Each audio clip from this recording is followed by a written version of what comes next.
Welcome, everybody. So sorry about that, running a little bit late. We were running into some technical difficulties, of course. So my name is Chastity. Thank you for being here today. I really appreciate your time. So today I'm actually we're going to kind of do something a little bit different. I usually kind of hone in on Suboxone and coming off of pharmaceuticals. But was introduced to a young woman named Amanda Joan of Heart. And a friend of mine aligned both of us because we are kind of in the same realm with addiction. We both experienced the opioid epidemic. So I thought it would be a very great opportunity for us to kind of come together, share experiences, and get into the documentary that she's got going on. She has TV with Purpose. She has her website, awakenandunite.com. And so I'd like to kind of get to know her a little bit better, and we're going to bring her on the stage right now. Hi, Amanda. How are you? I'm good. How are you? I'm great. I didn't really have a lot of time to prepare, so I do apologize. I kind of all over the place. But how are we doing? So Desiree actually told me a little bit about you. And at the time we had talked back in October, but I was just kind of getting settled into what I was doing and where I was. So I wasn't really in a place to be able to kind of interview and go about this. And now I'm a little bit more in a stable place to do that. But I saw you on Journey to Truth. I also saw you on Robert Khalil. I saw that we have some very similar experiences. That you have experience with the opioid epidemic, that you made a documentary in regards to, I think, the heroin epidemic or the opioid epidemic. Which one was that? All of it. I love it. I love it. Just when I saw it play, I was like, wow, this is really incredible. It kind of gave me goosebumps, just what you've done with it so far. So why don't you tell us a little bit about yourself? Tell us about you, Amanda. Tell us about your mission, what got you started on this mission, and where you are wanting to head. What are you wanting to do? What are your goals? Let's get started with who you are and where did this all start for you? Wow. Well, I had a vision from God to do a television show helping women transition out of sex trafficking many years ago when I got off the opiate. And that inspired me to create television with purpose. So that's why I've created all of what is on awakenandunite.com right now. I didn't realize how deep it went. And I had the vision from God after got off of opiates and, Suboxone, and was asking God, what is my purpose? Why am I here? And I was shown a full out vision from God of me doing this television show, helping transition women out of sex trafficking into a better life. Okay. And so I never looked back. I got off of opiates and been running all over, covering multiple movements in history because of that vision. It's been an adventure. I'm so glad that I was able to get off of opiates and it didn't kill me. I watched a lot of friends and family, even pass away from these drugs. And I just never looked back. I just can we let's get into a little bit about where that started for you. So for me, I was always partying and partaking in street drugs, but I was never really like physically dependent or hooked on anything, right? It was like whatever I could do to escape my reality. But then I was prescribed my first bottle of Vicodin. And I could, I could function, I could life, I could do all the things while numbing in the process. And after that, it was kind of game over for me. I mean, this went on for like 20 years. Where did that start for you? Where did this opioid dependence start for you? Well, for me, I wanted to help. I had moved to California, moved home, and all my friends were addicted to snorting pills, basically, snorting oxycontin. And it was like all of a sudden the cool thing to do or something, which is totally not cool. And I was like, I remember yelling at God saying, I'm not that stupid. I know this is heroin, but there was something internally inside me that was like, this is your walk in life. This is, this is part of what you came here to do. And I didn't know how to help my family and friends get off of it because I didn't understand it. Okay. And I didn't know how to help them. So I literally played Russian roulette and became addicted, and to try to find answers and try to find a way to help my friends, which was really, really hard. I didn't know it was going to take the next 3 to 4 years of my life, either. And if I would have known that, I probably wouldn't have done it. But, thank God I survived. And, most of my family and, friends are still around today after that. Right. Right. So my first, we had discussed a little bit that it started for you with Oxycontin, right? And I like to kind of I know we're gonna get to the lighter part of this too, but I have quite a few people that are watching that are in the thick of it right now, and they just kind of need to hear, they want to hear that, hey, the tough times too, and how we pulled ourselves out of that. And I know sometimes it's kind of hard to go back to that and discuss all that, but I mentioned to you that my first experience with Oxycontin, I didn't even know what it was. It is definitely a synthetic heroin. It is hillbilly heroin. But I had walked into a friend of mine's house, and they had a big line right out on the bar, and I thought it was cocaine. And I ended up doing the entire line, and it turned out it was a 80 milligram Oxycontin, and it just blew me away. I'm surprised it didn't kill me. I mean, I was in the other room for probably 4 or 5 hours straight, just completely blowed off my ass. But, leave it to me, who was wanting to escape the reality, to go ahead and get some more, right? It was like, oh, wow, this is, and it got to a place where, I don't know about you, Amanda, but I could go doctor hopping and literally go to like 2 or 3 different doctors in one day and get whatever I wanted. 150 Loracet, 150 Somas, or 120, and then like 60 Xanax. I was never actually prescribed Oxycontin. That was stuff that I actually got on the street. But was that something, did you ever experience the pill mills and things like this? I knew a lot of friends that did, and yeah, they'd have them from 2, 3 different doctors, and yeah, Oxycontin, it actually is, it gets to your brain faster and quicker than heroin. It's synthetic, but it actually works even better and it's quicker, and it's just as, if not more, addictive.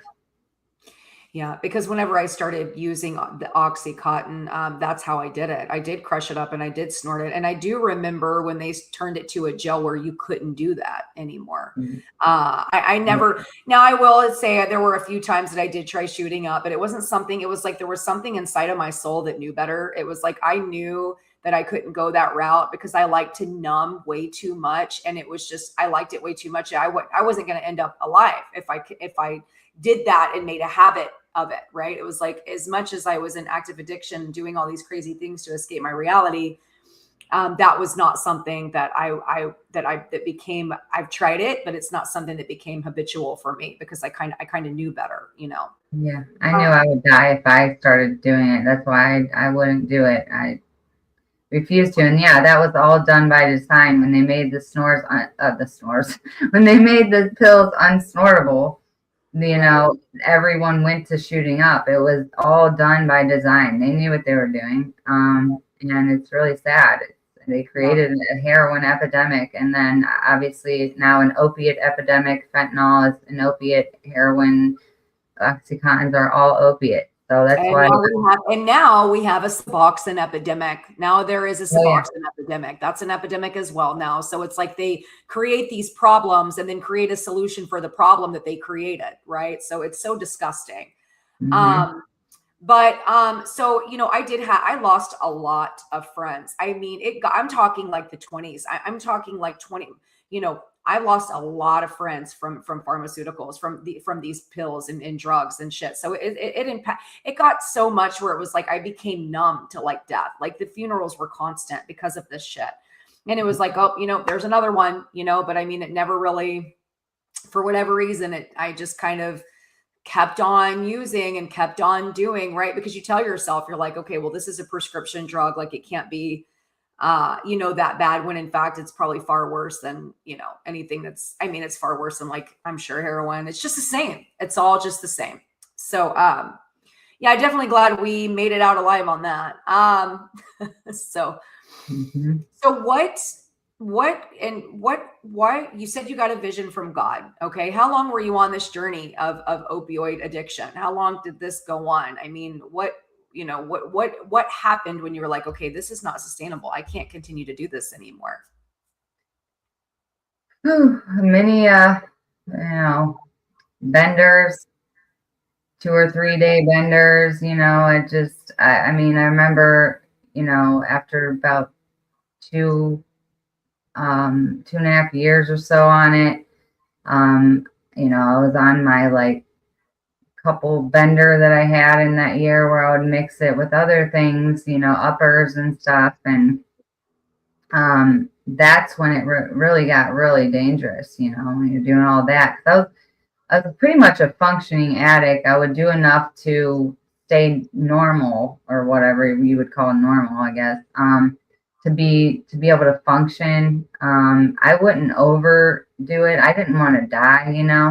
I just at a certain point you can't live without it, and you need it to live. And but the benders was where it got really dangerous. And one of my last benders, well, one of the few last benders, my mom actually got a phone call from my ex-boyfriend at the time, and he said I was really bad off, and I had been up for like 2 or 3 days or something. And to the point where I was like hallucinating, I guess, maybe. I would see angels. From Oxycontin? Yeah, and mixing it with uppers, I see. Because I was like, how the hell were you still going on 3 days of being on Oxycontin? That's crazy. I would have been out, but I see what you mean. Yeah, mixing it with uppers. Yeah, going. Yeah, something I used to do all the time too. Absolutely. I remember seeing angels that were protecting me, keeping me away from stuff and dangerous people. And my mom had called me and begged me to come to her house, and I went to my mom's house. And before I even left my house, I prayed. I knew I was going to go being detoxing off of these things that I'd been on for at least 2.5 years at the time. And I went to her house and I prayed for those first 3 days detoxing, that I would be miraculously healed, like Jesus. And please, God, make it easy. I did this out of love in my heart to try to help my friends. That. Please, let me be resurrected in 3 days like Jesus resurrected. God, please make it easy. And those first 3 days, that's all I prayed, like all day and night pretty much. And on the third day, I got in my car to go to my grandmother's house, and we're driving in the car, and all of a sudden, and I'm like looking like the abominable snowman in the backseat of the car, layers of clothes, sweating profusely, detoxing off of these drugs, and all of a sudden this aura of emerald green light appeared hovering over me in the car. And I remember it was like the most beautiful blue sky that day. And this emerald green light was just taking up the entire car. And my brother was in the passenger seat. My mom was driving, and we're going to my grandma's. And I'm just like in awe. And I'm like, okay, God, please let this be Archangel Raphael, because I had read a bunch of books on angels, and I knew that Raphael will appear in that aura of emerald green light. And I'm like, please, God, let this be Raphael. Please let me be healed. I'm begging God in the backseat of the car. I didn't want to say anything in front of my brother at the time, because I was really sensitive. So when we got to my grandma's house, I pulled my mom aside. I said, did you pray to Archangel Raphael? And she stepped back and she looked at me really funny. And she's like, how did you know? And I'm like, because the whole ride to grandma's, this aura was in the car with us. And she's like, wow. And so later that night, I'm going to take a bath, and I feel completely healed. I'm like walking around getting ready for this bathtub and, to take a bath. And I'm like, I'm healed. I feel normal all of a sudden. I'm like, wow, I'm healed. And I get going and I'm running in the bath water, and I hear, get a pen. And I'm like, get a pen? I'm in the bathtub. You know what I mean? And then I heard it again, get a pen. And I'm like, okay. And so I ran in the other room. I grabbed a pen and paper, and I ran back in the bathroom. And I have a poem on my creator page on my website with this story, and I reenact this whole thing, and I say the poem on it on that video. Actually, we could play it if you wanted to too, but um I got a pen and I literally wrote this, on the top of the toilet seat in the bathroom, and I just heard the words to write, and I just wrote it line for line, and it was like this. It came this beautiful poem. It was, "For I know not which direction to go. Please, Lord, don't forsake me. I didn't know." Like, Lord, I didn't know. Oh my God, I can't remember the poem right now. We're gonna just have to play the poem. I just think I'm not supposed to say it right now.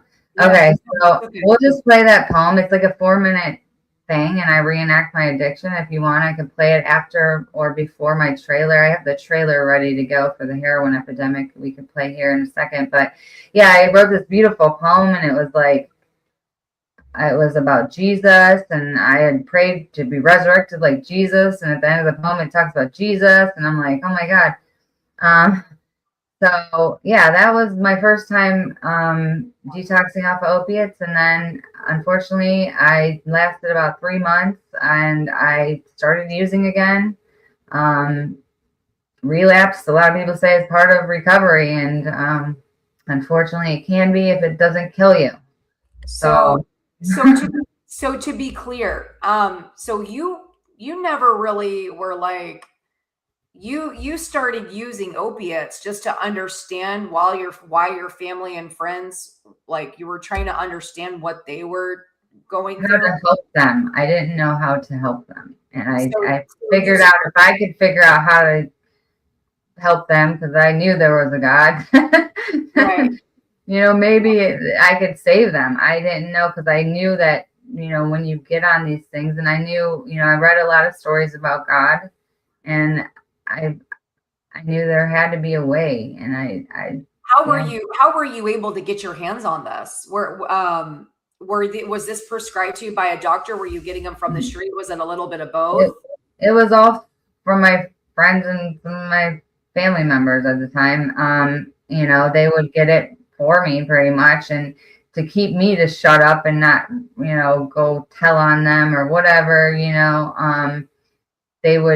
they wanted me to join the crowd pretty much, and it was like they were going to push me out of the circle and push me out of our friend group if I didn't become part of the group. And I remember thinking, well, maybe if they see how sick I am, because I hated this stuff, and every time I would do it, I'd throw up, and I'd be throwing up within seconds. I mean, I couldn't take a lot at all, and I would be like projectiling vomit everywhere. Like, it was horrible. Like, I would be praying, like, I'd think, well, maybe they'll stop because they see how, they'll feel bad, and they'll, this was my thinking at the time. I didn't know how serious this was, I guess, and the depth of it. It's so, yeah, it's pretty serious, because I was so stuck on this shit. And I have somebody in the chat, Andrew. I was talking to Andrew a little bit about it, and I was so stuck on this shit, and it became a problem that I even remember I used meth. Like, I was like anything but opioids. I wanted to try to break free from it. I remember I used meth because it depletes your energy. It makes you very, very sick. It completely depletes your energy. And I remember using meth. I even went the crack route. Honestly, I went down that route too. I went down every route trying to, the way an addict thinks. It's like, okay, well, let me replace it for this. Let me replace it for that. What can I do? How can I break free? But now I've got this other problem going on. Yeah. And so, and I did go through a little bit of what you went through in regards to, like, when I first started using the pain pills. From time to time, it would make me nauseated, but I just kind of built up my tolerance. There were a few times that I would tell myself, oh, I'm not going to take this again. And of course I would, because this was the easiest way for me to escape my reality, numb the pain, and also be able to function. I mean, I could go to work, I could do all the things. I felt like I was functioning even better because I'd clean my house, or I'd clean the toilets really good, or everything was just like spotless, because I would take that Vicodin and it would just give me all the energy in the world. And it was, what's interesting is Vicodin is supposed to be a bit of a downer. But for me, I did the opposite. It actually gave me energy, especially after I became very immune to it. It was very similar with Xanax as well. I would take Xanax and it would do quite the opposite to me. It would kind of help me do things and get into the mood to like do certain things. So your opioid dependence didn't go. I mean, how long did this go on? How many years? About 3 or 4 years, I think. Okay. All right. So About 4 years. what year was this? Huh? What year was this? Oh, I don't know what year. It was in I my mean, around 20s. what time? It's in my 20s. So. Oh, okay. All right. I'm not really sure how you, because mine was in the early, when I started doctor hopping and really abusing him was right in the thick of the opioid epidemic. I mean, this shit was so crazy. I mean, I would go with my mother, we would go doctor hopping, we'd go from doctor to doctor. I mean, you could hit up like 3 different pharmacies. It was so crazy what they were getting away with. So yeah, and that was in the 2000s. I mean, because it was before my son was born. My son was born in 2003. But even after my son was born, I was still doctor hopping and getting these pills prescribed. And you did not even need an MRI or anything. You could go into these doctors' offices and they would ask you, what do you want? Basically, what is it that you want? You would tell them what you wanted, and they would basically just prescribe it for you and tell you that you could just bring an MRI the next time.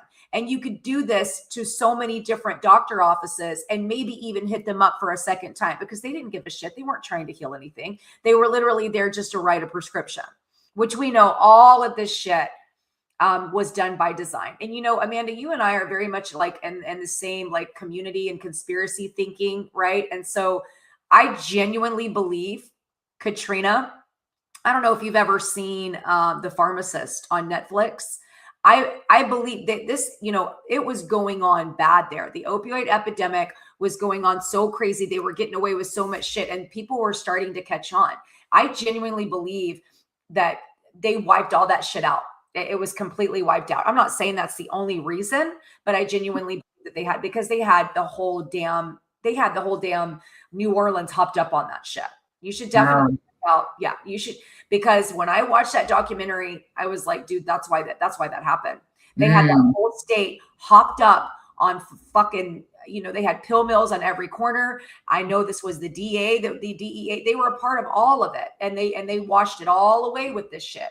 And you know, you should check out that documentary and tell me what your spidey senses tell you, because I guarantee you're probably going to be feeling the same way I feel. But most people are like, oh my God, you're a conspiracy theorist. Really? You really think that they just wash out? I'm like, yeah, I do actually. So yeah. Hi, Jane. Thank you for being here. Okay. So you were on opioids for 3-4 years. That's actually not, you know, that's still 3-4 years is quite a long time. But I mean, I was on this shit for like, I mean, probably 10 years with the pain pills and you know, whatever opioids. And then about 10 years into it is when I was placed on Suboxone, and then had the biggest battle of my entire life coming off of that shit. I mean, I really, these Suboxone doctors, or these doctors, you know, will tell you, it's like a script, right? They'll tell you, you know, just like a diabetic needs insulin, you know, an addict. You wouldn't believe how many times I hear this. Just like a diabetic needs insulin for the rest of their life, an addict needs Suboxone for the rest of their life. This is the script that they use. When I tell you I've heard this over and over and over again, I'm like, that is complete and utter bullshit.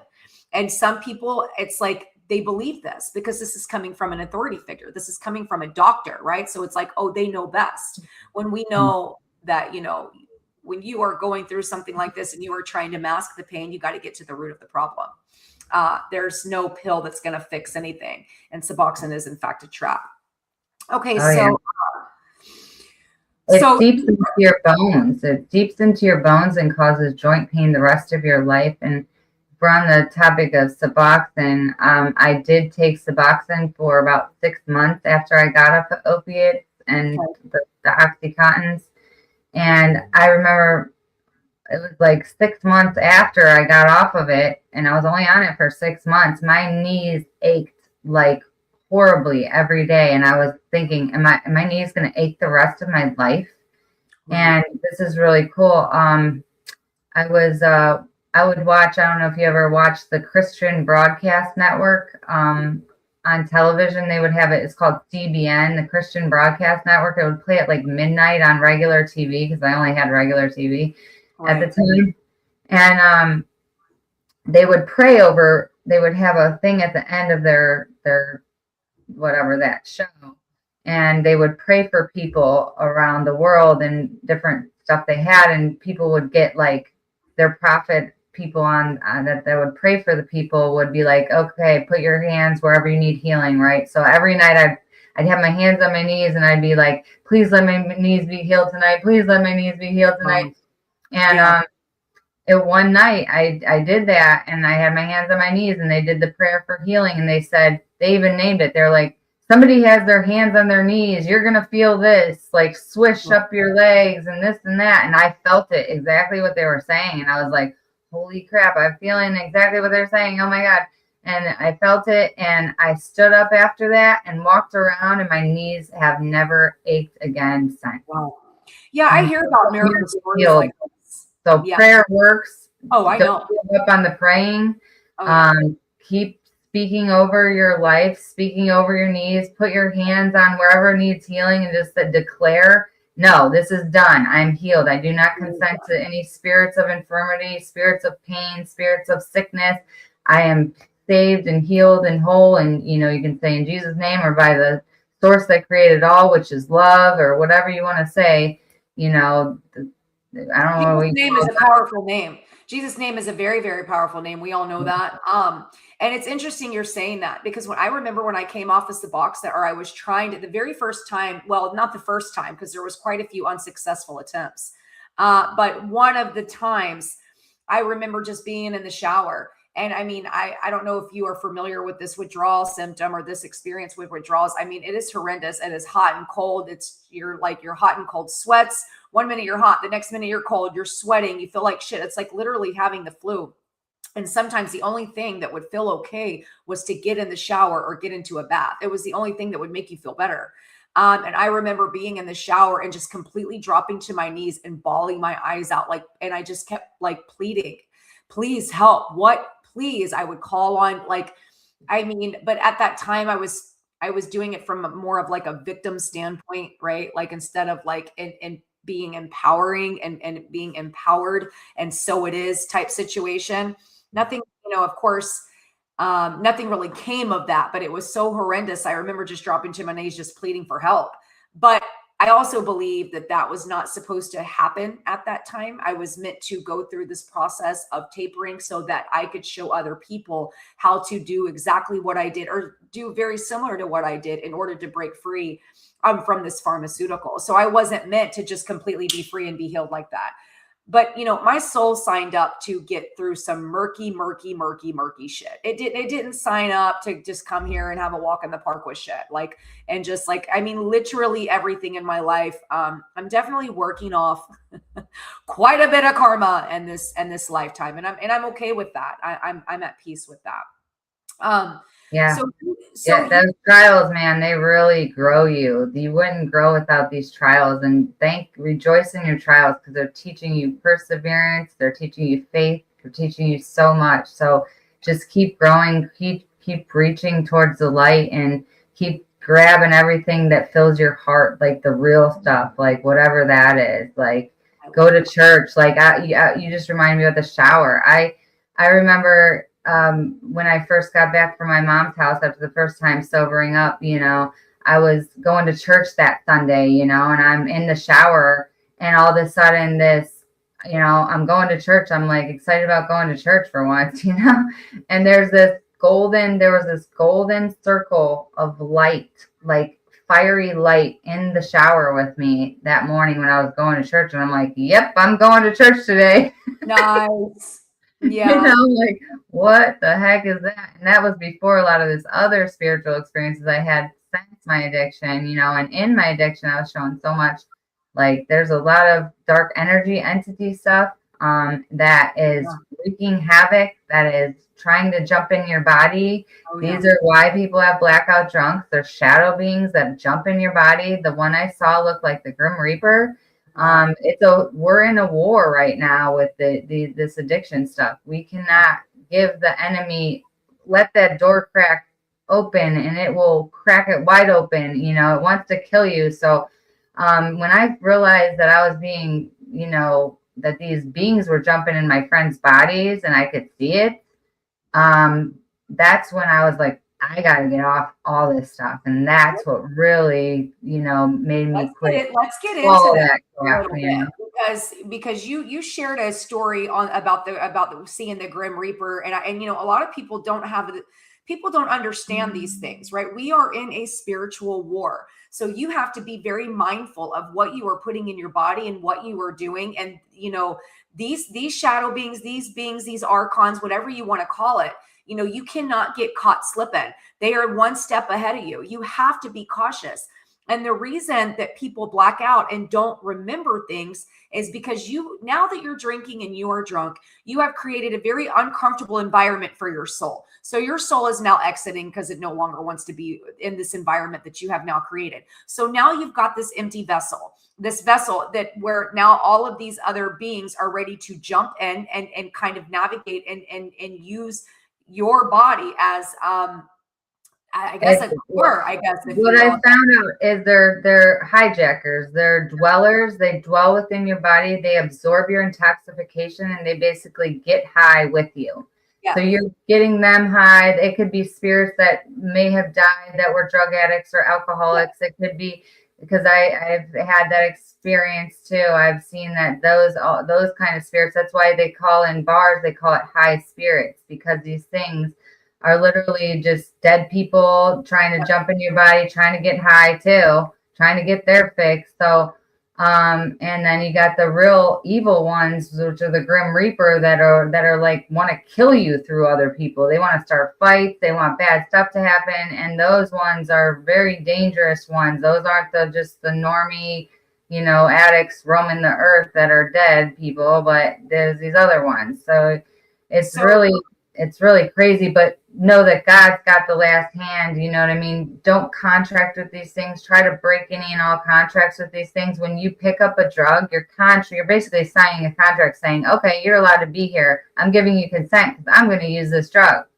that's right. So always pray, especially if you're on these drugs, pray and put a white light around yourself. Or gold. I always say white light, but I normally imagine like a golden thick light around me or around somebody you're worried about. And that is the most powerful thing you can do. My brother, or I'm sorry. Listen, I've watched, that white light has saved people from dodging bullets, Yeah. literally. Like Yeah. when robbers come in to drug dealers' house and try to take the drug dealer's money and drugs, and you know 3 rounds are unloaded and 2 are dead and 2 are critical condition. You know, a bullet, you know, grazed their ear, and I was told that night something was bad was going to happen to a friend of loved one of mine, and they dodged bullets that night, literally. So and the next day I was in my angel book at the part about the white light and how powerful it is and how it can help you escape grave danger. Just imagining a white light around a person and asking for protection. And it's called intercessory prayer. It works. Please Yeah. use it. Yeah, It's it sure does. Yeah, the protection bubble it does help. It's very, very powerful. You just got to use your mind and you got to place it around you. You know, I had experience not too long back where I don't go to bars. That's not where I want to reside. That's just not where I want to reside. That's not what I want to do. But I was with a friend and she's like, "Oh, let's just go wherever." And so I'd never been to this place.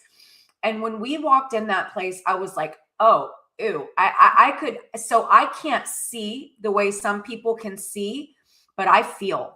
I can feel, and I can especially feel when they're lurking about, where I mean, I walked into this bar with her and I'm like, I can't stay here. I can literally feel them waiting to jump in. Like I mean, I'm like, I can't, and now even when I drive by that bar, I'm like, it just gives me the heebie jeebies, even though I can't see. I know that bar, because everybody's drinking. It's this whole bar environment. I'm like, yo, I can't even be here. I can't be here. Can we please go to like a restaurant or something where there's a bar in there? Because when you become so, aware and in tune with yourself and in tune with your surroundings and start having an understanding of what's really going on, it becomes very clear to you very quickly what is happening here. And it is, in fact, a spiritual warfare. And in the protection bubble does actually help. I've used it, maybe not in a sense of, like you just mentioned, a threatening situation, because I haven't really been into a situation like this since my awakening. Since I've become aware and conscious, I have not really put myself into these situations to where I would need a protection bubble like this. But I will tell you, at work, sometimes I'm a server, so I deal with people who can be complete assholes. And I used to be very sensitive to this type of energy. Now, when I had this encounter with this first woman, immediately I was told, okay, you need to put on a bubble, and you need to any negative energy that comes to you is going to bounce right back off of you and go straight back to the sender. And I'm glad that I did that, because that's exactly what was happening. It was bouncing right off of me and going right back to her. As a matter of fact, her friends ended up apologizing on her behalf because she was just so awful. She was just such a shitty person. And I was like, no. I go, oh no, it's okay. My light tends to trigger some. Well, right. And it's not against the flesh and the blood that those things are jumping in her. So, the war is not with the flesh and blood. It's with the rulers and entities and dark places that are hijacking these people. We got to pray. Well, I'd say pray for them, but then it's like you're throwing warfare on, you're like sending warfare to the negative, so then they can send something back. I would just bounce it like a mirror back to whoever. Yeah, that's a good idea. Yeah.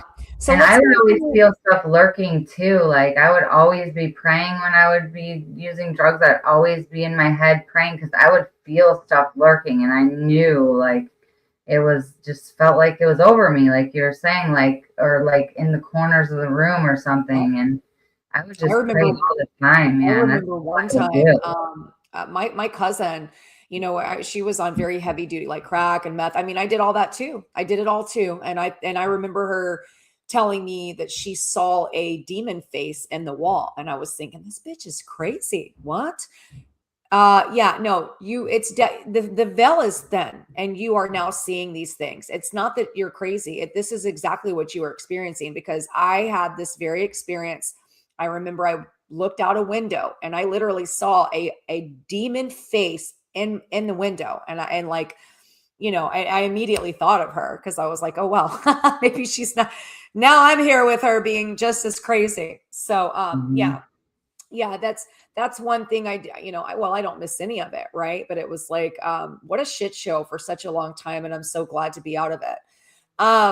Okay. So you created a documentary, or you were is it completed, or you just have the beginning of it, or a trailer of it?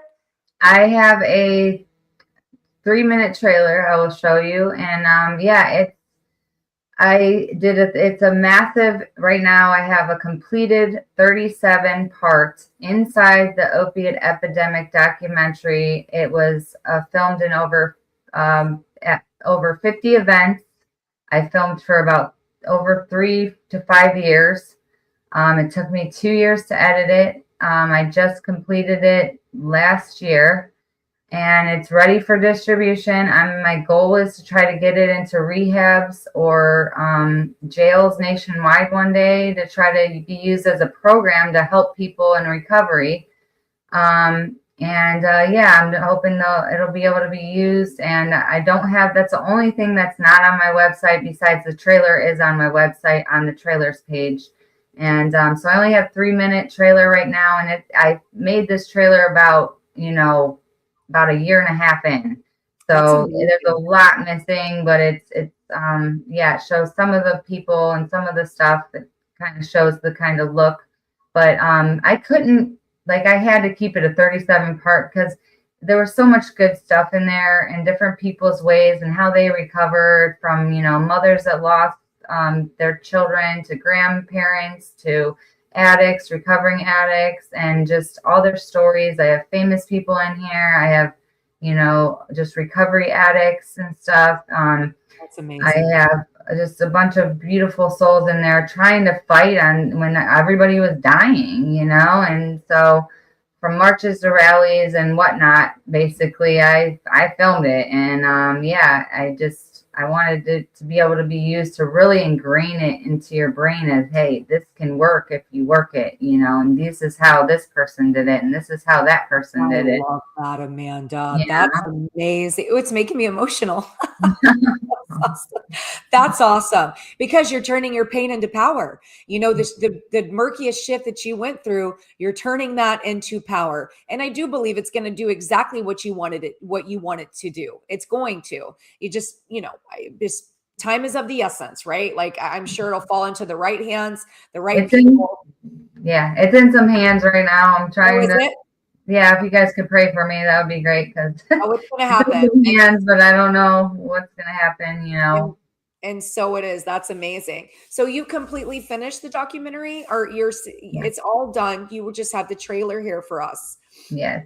So I actually got to see the trailer on Journey to Truth. I'm very excited for it. It gave me goosebumps.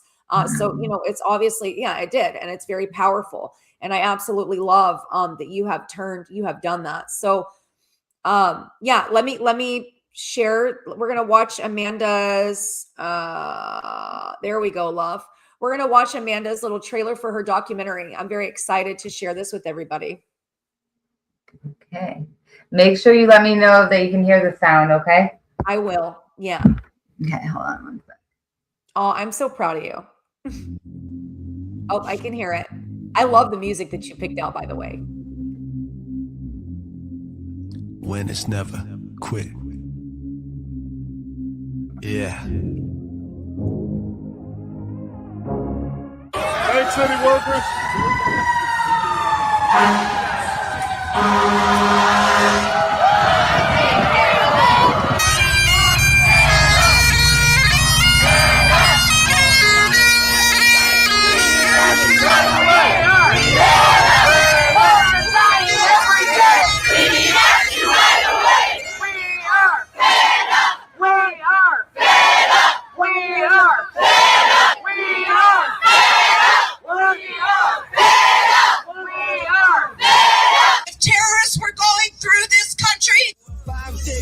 Know you're saving me too. This ain't for the radio, this ain't for the club, this is for you. You showing love. This ain't for the labels, this ain't for the price, this is for the fight. Ain't never giving up your life. You can't keep me down, no matter what they say. Tomorrow gonna be better, just don't give up today. So it's up to you, is you gon' sink or you gon' swim? Cause I was dead on arrival from a heroin overdose on the day of my 17th birthday. I'm Tim Ryan, grateful recovering alcoholic and drug addict, and I am a recovering heroin addict. My name's Leisha Kataya, aka Mama Dukes. At the end of the Hope Over Heroin, it's an emotional response. We invite people to give their hearts to Jesus. A mom's worst nightmare is that phone call, which I hoped would never come, but it did. As I performed that 2.5-minute song, there was a mother out there that buried her son, and there was a mother out there that buried her daughter. Whether I talk behind the podium or speak behind the mic, there's purpose in my rap, giving meaning to my life, and I'm as honest as I am because there's freedom when I write. Not a thing in his team, and it's left for me.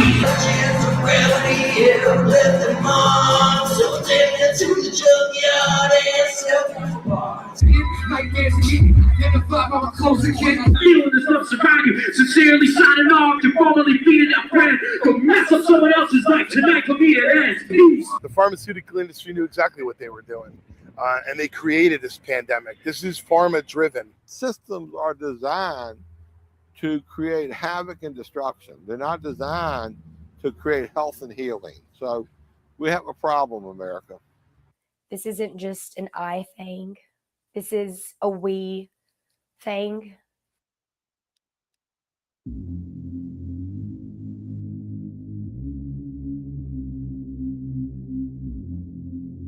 When it's never quit. Yeah.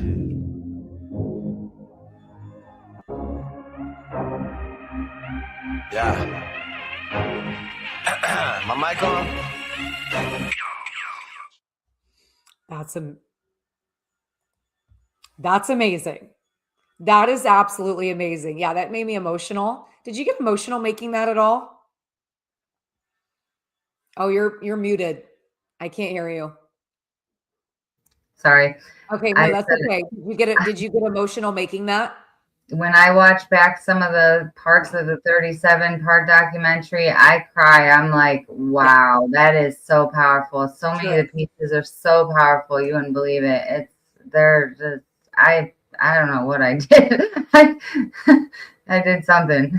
But you did something beautiful. Yeah, yeah, absolutely beautiful, Amanda. That's incredible. And I think that's absolutely wonderful. That's such a great idea to have that like in maybe rehabs and have that in the prisons, because there are prisoners that are getting out that it's like, that's the only way of life. Well, now they've adjusted to this whole prison lifestyle. So it's like, here's a little reminder as to why you don't want to mess with this kind of shit once you get off, So, did you want me to put that back up there?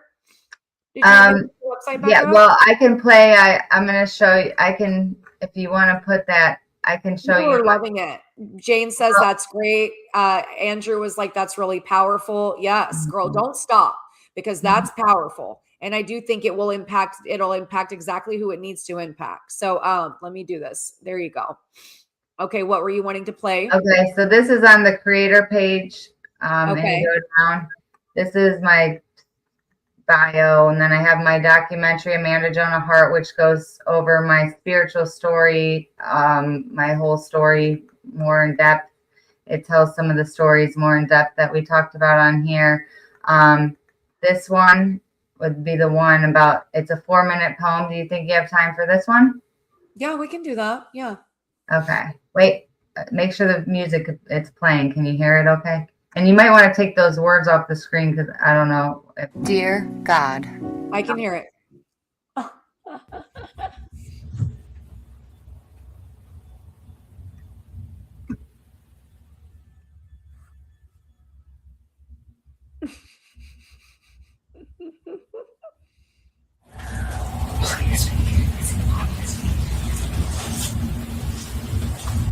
Please, God, let me be healed in 3 days. Please, God, let me be healed in 3 days. Let me be resurrected like Jesus. Please, God, make it easy, please.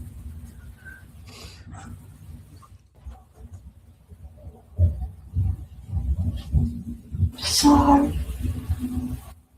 Sorry, I'm sorry, I'm sorry, I'm sorry. I'm sorry. Oh. I'm so sorry.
Mom. Mom.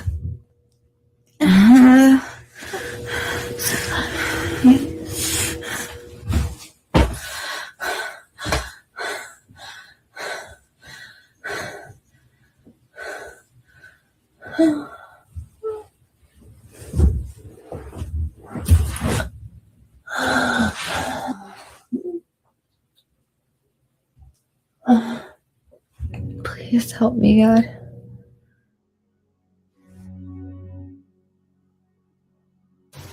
God, is this Archangel Raphael? God, please let this be Archangel Raphael. Please let me be healed. God, please let this be Raphael. Please, God, let me be healed today. Please, God.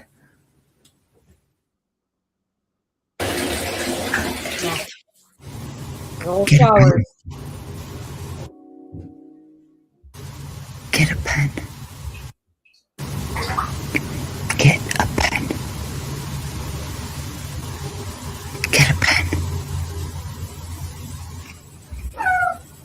Get a pen. I am in the bathtub. Get a pen.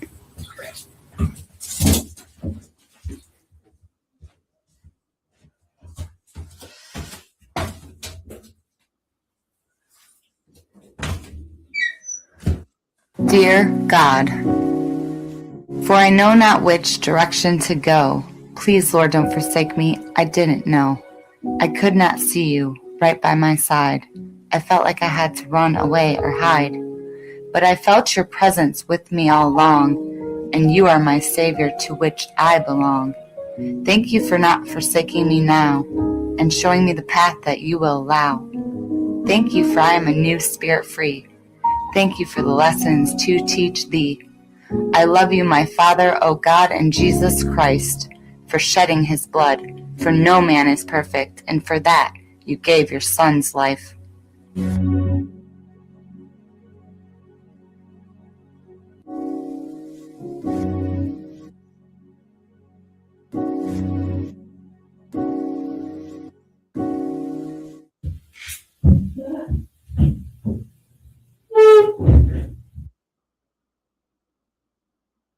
Well, yeah.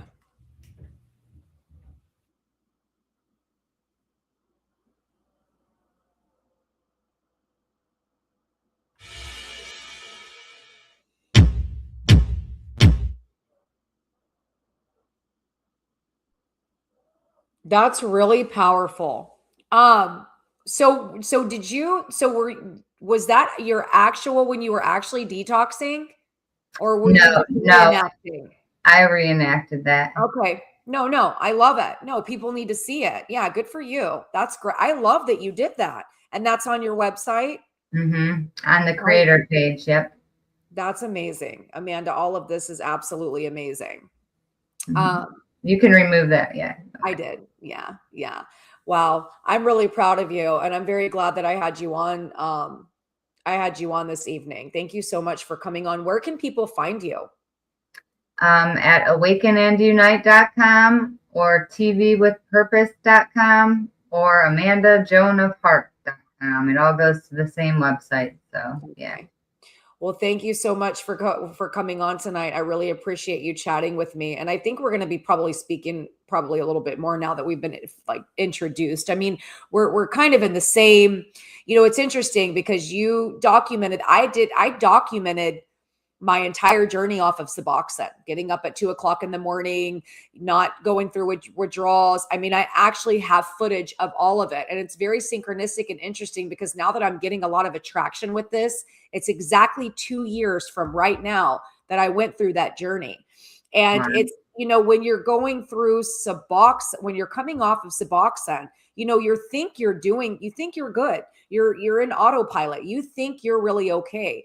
But then, when I'm working with, like 7 or 8 people right now, and when I show them the video of me from 2 years ago, literally on my first week of coming off that shit, and then I transition into myself today, people are like, holy shit, what a difference. Like you really think that you're doing good until you see the transformation in another person. And actually, I had a lady reach out to me, or a woman reach out to me, and she was like, I am finally down to a small enough dose. She's like, she flushed. This was actually 1 week ago today. She flushed all of her Suboxone down the drain. And she's like, I'm done. She was like, I have never in a million years thought that I would do this, but I am so glad that you posted your journey because it is encouraging me to do the same. Dude, I cried.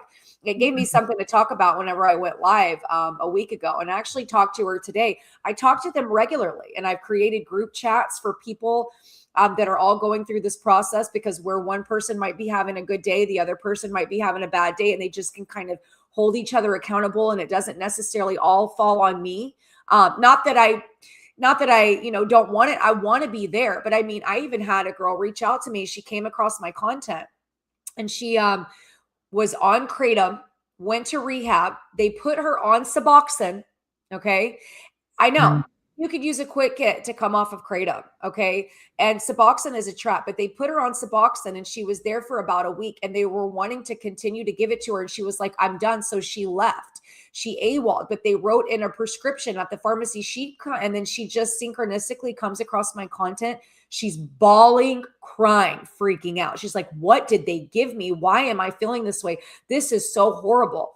And so after a little bit of time with her on the phone, I was able to kind of calm her down. And after that engagement with her, I was like, wow, you know, it really, and then I had another chat with the girl the one that flushed the Suboxone down the toilet, kind of going through something similar, all amped up. You're just kind of in that moment when you're in fight or flight and you're feeling like shit and you don't know, you don't know how long is this going to go. It's really cool to be able to speak to somebody who has experience in this game and that can tell you, hey, listen, this is temporary. There's light at the end of the tunnel. I promise you, this is just happening right now. And I promise once you get through this shit, it's going to be well worth it. So I think it's great that you even reenacted that. And it's actually inspiring me because, you know, it's interesting. I kind of considered creating a little short film or like documentary of all of my footage from going through this process. And then now where I'm at today, it's a big difference. It's such a big difference. And it's causing, and people seeing this is making people want to take their power back and quit putting their hands into the power of people that are preying and profiting on their vulnerability. There's so many beautiful timelines that you can create. You just don't, know your power in that state. Even me, like I was in a toxic relationship with someone with anger issues, and stuff. And I felt like a piece of dirt under the shoe when I got off all this stuff. I didn't know who I was or anything.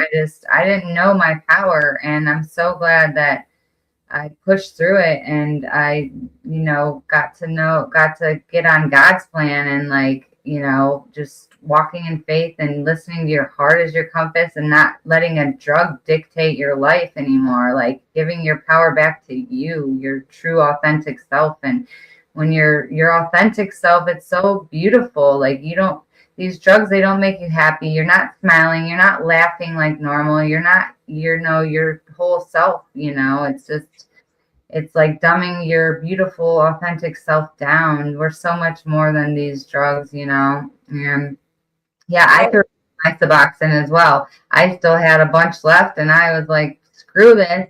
I'm just done." I made that decision, and your decisions determine your destiny. And you got to really just decide that you're done and make plans for it. Have a plan. Like I'm gonna sit home and I'm gonna do nothing this next week, and I'm gonna clear my schedule. And I'm going to watch movies and or whatever you feel like you want to do. And that's what be ready.